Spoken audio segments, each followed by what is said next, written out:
আজ আসছে বাবা, তো আমরা এখন সারপ্রাইজ ভিজিট দিতে যাচ্ছি বাবাকে। এই পাশে হচ্ছে গিয়ে সৌমেন, এখানে আমি, এখানে মা, রুহি আর বাবার ফেভারিট গোলটু। আমরা সবাই মিলে বাবাকে হচ্ছে সারপ্রাইজ দিতে যাচ্ছি। মাকে বলে দেবে না, মাকে অ্যাকচুয়ালি বলা হয়নি যে বাবাকে আমরা বলিনি। মা বলে দিয়ে তারপরে আবার ম্যানেজ দিয়েছে, বলেছে না না আমরা আসছি না, রুহি ঘুমাইনি তাই জন্য একা যাচ্ছে। তো যাই হোক আমরা বেরিয়ে পড়েছি বাবাকে ব্যান্ডেলে আনতে।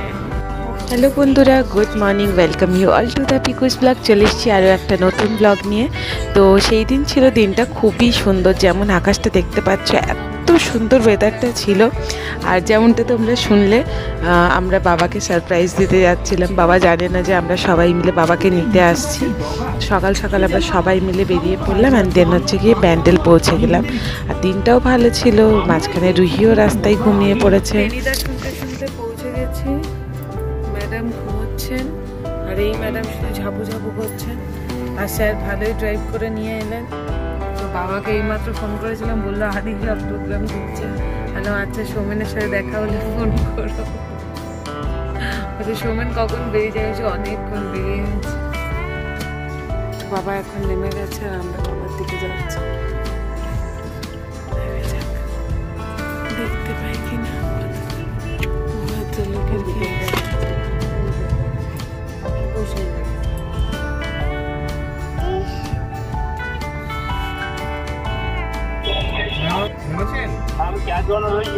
ঠিক আছে, আমি চার দোকানের সামনে আসছি। ঠিক আছে, চা নিয়ে আমি আসছি, তারপরে চা নেবো। হ্যাঁ হ্যাঁ হ্যাঁ।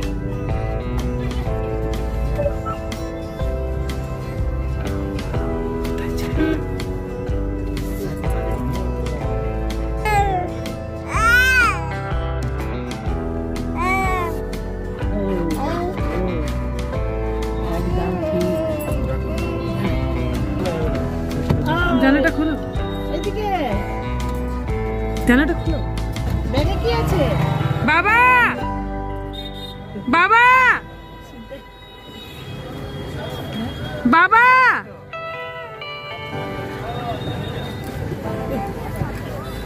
চলে এসো।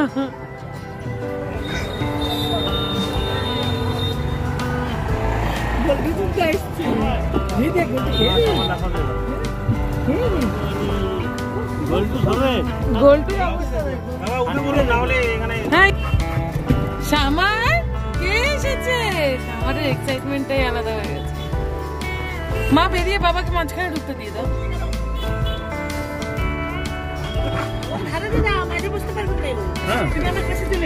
ও ঠিক আছে, থাক থাক। তারপর রুহিকে হচ্ছে গিয়ে দাদু ভাই আর হচ্ছে গিয়ে দিম্মার কাছে হ্যান্ড ওভার করে আমি শান্তিতে এবার চলতে লাগলাম। আর ওয়েদারটা পুরো ড্রাস্টিক চেঞ্জ, পুরো হঠাৎ করে দেখছি বৃষ্টি শুরু হয়ে গেছে। আর রুহি দেখো, ও দাদু ভাইয়ের নাক ধরে মুখ ধরে চেপে দিচ্ছে। তো মানে সকালে যেরকম জাস্ট ওয়েদারটা দেখিয়েছিলাম, ঠিক দেখো হঠাৎ করে একদম বৃষ্টি। যাই হোক, তারপরে আমরা আবারও গল্প শুনতে শুনতে ঢাকেশ্বরীর দিকে গেলাম। ওখান থেকে বাইরে থেকে আমাদের আজকে ব্রেকফাস্ট করার মানে প্ল্যান ছিল। তারপরে আমরা হচ্ছে গিয়ে গরম গরম কচুরি, ছোলার ডাল আর তার সাথে ম্যাডাম এখানে খাচ্ছে হচ্ছে গিয়ে ছোলার ডাল। আর এখানে চলে এসছে মধু মালঞ্চ। রুহি পুহি রেনকোট এসছে আর রাগ করছে, দেখো মা বারে কেমন উল্টে। লাস্ট কিছুদিন ধরে দেখো আমার ব্যালকনিতে এরকম ঝরঝর করে জল পড়ছে। যাই হোক, ইঞ্জিনিয়ারিং সেকশনে ইনফর্ম করেছি, ওরা বলেছে আসবে, কিন্তু এখনও আসছে না। কি বলবো বলো। আর তারপরে সন্ধ্যেবেলায় আমি আর মা গিয়েছিলাম একটু আইব্রো করাতে। বাবা ছিল সামারের সাথে, সৌমেন তো ডিউটি চলে গিয়েছিল। আর এখানে দেখো মাকে নিয়ে গেলাম দেন ফুচকা খাওয়াতে, কারণ কি অনেকদিন ধরেই ভাবছিলাম, মা বলছিল ফুচকা খাবো, কিন্তু ভাবলাম সৌমেন এলে যাবো, কিন্তু একদমই সৌমেনের টাইম হয়ে উঠছিল না। দেন আমি ঠিক করলাম চলো আজকে তুমি আর আমি মিলে ঘুরে আসি।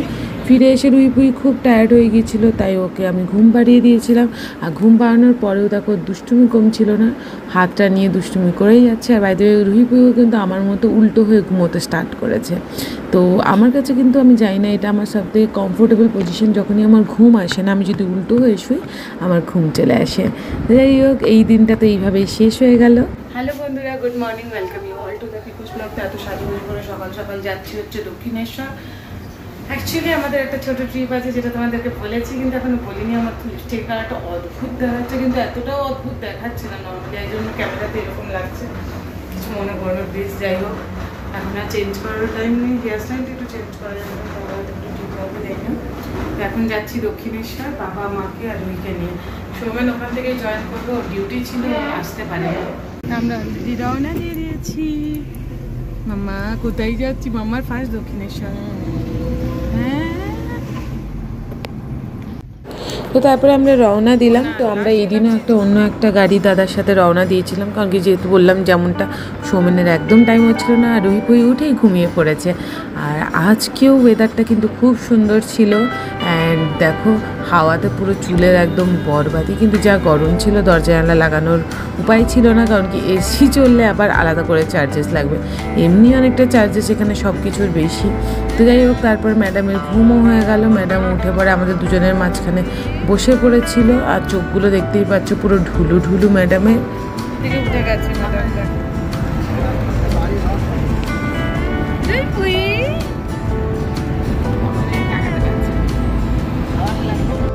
তো মা অনেক দিন ধরে বলছিল দক্ষিণেশ্বর যাওয়ার কথা, লাস্ট টাইমও যখন এসেছিলো তখনও বলেছিল, কিন্তু আমাদের সময়ই হয়ে উঠছিল না। তো ফাইনালি আমি বললাম যে চলো ঘুরতে যাওয়ার আগে আরেকটা কাজ করে দিই, সেটা হচ্ছে দক্ষিণেশ্বর ঘোরানো। যাই হোক সম্ভব সেই জন্যই হয়েছে, কারণ কি আমার ছুটি চলছিল, আর আমার এটা ছুটির প্রথম দিন ছিল। আমি 15 দিনের জন্য ছুটি নিয়েছিলাম, রুহি টেক কেয়ার করার জন্য, ফ্যামিলিকে টাইম দেওয়ার জন্য। আমরা এখানে পৌঁছে গেছি, এবার ভেতরে যাব। আর বাইরে প্রচণ্ড রোদ, ম্যাডাম তো সবসময় খালি পায়, ওনার কোনো ব্যাপার নেই।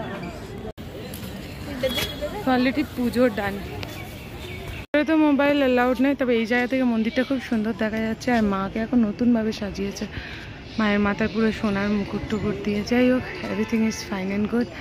অ্যান্ড সকাল সকাল আমাদের পুজো দেওয়া হয়ে গেছে, that is the main good thing. তো এখানে স্যার চলে এসছেন।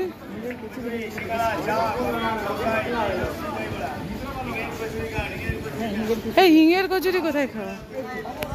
সব জায়গায় পাওয়া। আমরা চলে এসেছি খেতে।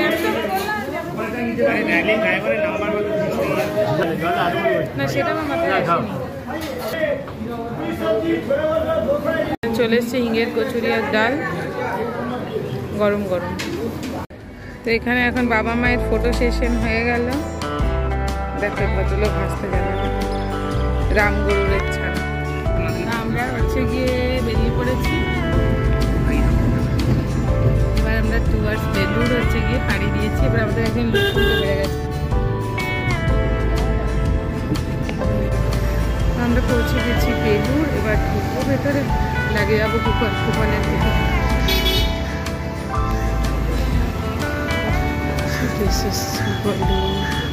সময়টা অনেকটা বেড়ে গিয়েছিল, আর আমি যতদূর লাস্ট জানতাম যে 11টার মধ্যে বেলুড়ে গিয়ে হচ্ছে টোকেন কাটতে হয়, সেই জন্য একটু তাড়াহুড়োর মাথাতেই ছিলাম। অ্যান্ড এখান থেকে আমরা ওই ফ্রি সার্ভিসের যে ভ্যান সেটা পেয়ে গিয়েছিলাম। তো দাদা বললেন বাচ্চাদেরকে যে ঠিক আছে চলুন ছেড়ে দিচ্ছি। তো আমাদেরকে ওই একদম গেট থেকে সামনের যে গেটটা ওই অবধি ছেড়ে দিয়েছিল। তো সেটা সত্যি আমাদের জন্য খুব হেল্পফুল হয়েছিল। অ্যান্ড বাবা মাও হাঁটতে পারে ভালোই, কিন্তু সবাই একটু টায়ার্ড ছিল, তো ভালোই হলো। আর তার সাথে বাচ্চাটাকে নিয়ে হাঁটাটা একটু বেশি চাপ হচ্ছিল। যাই হোক, ওখানে গিয়ে আমরা ডিরেক্টলি চলে যাই টোকেন কাউন্টারে, সেখান থেকে টোকেন নিয়ে নিই, দেন একটু মন্দির পরিভ্রমণ। সো আমরা চলে এসেছি, আর এই যে আমাদের জ্ঞানদাতা দাদা। তো কুপন কাটাও হয়ে গেছে। এখানে দেখো অ্যালামান্ডাগুলো এত সুন্দর হয়ে ফুটে আছে, এই পাশে বেলি।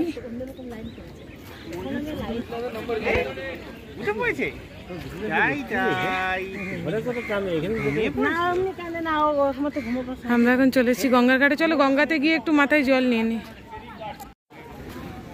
এখানে স্নেকগুলো এত সুন্দর হয়েছে দেখো।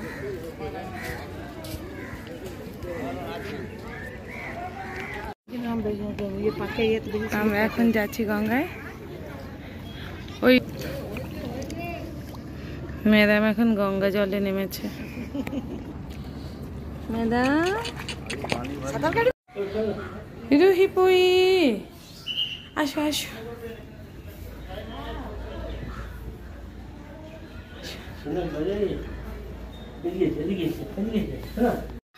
যাই হোক, তারপরে টুকটাক কিছু ছবি টবিও তুলে নিই, যদিও ওখানে অনেক জায়গাতে ছবি তোলা বন্ধ, তো আমরা একটু গার্ডেনের মধ্যেই ছবি তুলি, কারণ কি এগুলোই তো স্মৃতি, মা পরে এগুলো দেখেই খুশি হয়। আমরা খাওয়ার জায়গায় মোটামুটি চলে এসেছি, আর এখানে হাতিগুলো কি সুন্দর, দেখো হাতি দেখো, কেমন লাগছে?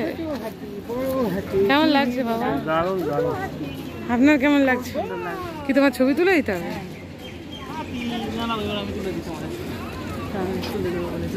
হ্যাঁ, তারপর আমরা একটু ফ্রেশ হয়ে চলে এলাম খেতে। আর খাবার জায়গাটা তো এত বড়, একসাথে নাকি 10,000 লোক বসতে পারে। তো আমরা গেলাম, খাবার খেলাম, আমি চলে এলাম, তার ভিডিও আমি করিনি।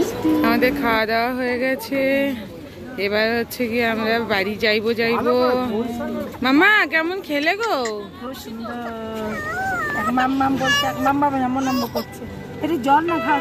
তো সকাল সকাল ভালো মতো ঘোরাঘুরি করে সৌমেনকে রাস্তার মাঝে নামিয়ে আমরা চলে এলাম বাড়ি।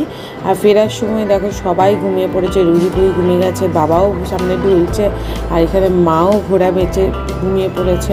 আর মা যখন এই ভিডিওটা দেখে বললো, তুই আমার এরকম ভিডিও করেছিস, কিন্তু দেখো সত্যি মানে সবাই এত টায়ার্ড হয়ে গেছিলো সকাল থেকে, আর বাচ্চাটাই সব থেকে বেশি টায়ার্ড নিয়েছে। পৌঁছে গেছি। প্রথমবার হচ্ছে ঘুমোতে গেছে, আর মায়ের জন্য লিপস্টিক নিয়ে গেলাম, আর অমনি চলে এলাম। বাবা লজ্জা পাচ্ছে একজন। তো আমরা গিয়েছিলাম হাঁটি পাপা করতে। মেজাজটা ভালো নেই, কিন্তু মোবাইল ধরে মেজাজটা ভালো নেই গেছে।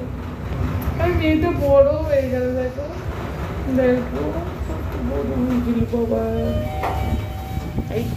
জুই করছে এখন খেলা। আমি সবে স্নান টান করেছি, শ্যাম্পু করলাম, খুব ভালো লাগছে। মোটামুটি একটু ঘর রেডি করেছি, আর এখন অনেক কাজ বাকি। বাই দ্য ওয়ে, আমি এখন 15 দিনের লিভ নিয়েছি, সেটা তোমাদের বলাই হয়নি। আশা করছি এবার 15 দিন অ্যাটলিস্ট প্রত্যেকদিন ব্লগ দেবো। আর ফার্স্ট দিনটাই খুব ভালো কেটেছে, সকাল গিয়ে মায়ের দর্শন করে এসেছি। আশা করছি 15টা দিন ভালো করে কাটবে। আর এর মাঝেই আমাদের ট্যুর প্ল্যান আছে, অ্যান্ড রুহির অনেক করে কেয়ার করব, এই আশা নিয়ে আমি এই লিভটা স্টার্ট করেছি। যাই হোক, এবার প্রচণ্ড টায়ার্ড লাগছে, এবার শুয়ে পড়বো জাস্ট। তোমাদের সাথে কাল দেখা হবে, টাটা। সবাই সুস্থ থেকো, ভালো থেকো। অ্যান্ড ওয়ান মোর থিং, আমার না কিছু বন্ধু আমায় জিজ্ঞেস করছিল how I manage my post partum hair loss. So আমি কিচ্ছু করছি, এমনিও দেখো না আমাদের যে হেয়ার ফল বছরে বর্ষাকালে হবে, শীতকালে হবে ড্যান্ড্রাফের জন্য, বর্ষাকালে ভিজে থাকার জন্য, গ্রীষ্মকালে ঘাম হওয়ার জন্য, তাহলে মাদার হওয়ার জন্য তো একটু স্যাক্রিফাইস করাই যায়। সো টাইমের সাথে সাথে ওটা ঠিক হয়ে যাবে। মোটামুটি হেলদি খাওয়া দাওয়া করো, আর চাইলে বায়োটিন বগেরা সাপ্লিমেন্টস নিতে পারো। আমি কিছুই নিচ্ছি না, জাস্ট হেয়ারটা শর্ট করে দিয়েছি। তবে এতে কিন্তু অনেকটা হেয়ার ফল কমেছে, তার কারণ হচ্ছে ট্যাঙ্গেলটা কম হচ্ছে। সো আজকে তো প্রচণ্ড হাওয়াতে আমরা গেছি, পুরো ধুলোবালি হয়ে গেছে, তো সেই জন্য মেনলি শ্যাম্পু করলাম। আর মোটামুটি চুল ক্লিন রাখো একটু, তাহলেই ভালো থাকবে, কোনো চাপ নেই, আস্তে আস্তে আবার ঠিক হয়ে যাবে। So see you guys on my next blog. সবাই ভালো থেকো, বাই বাই। মাম্মা না রুহি মাম্মা।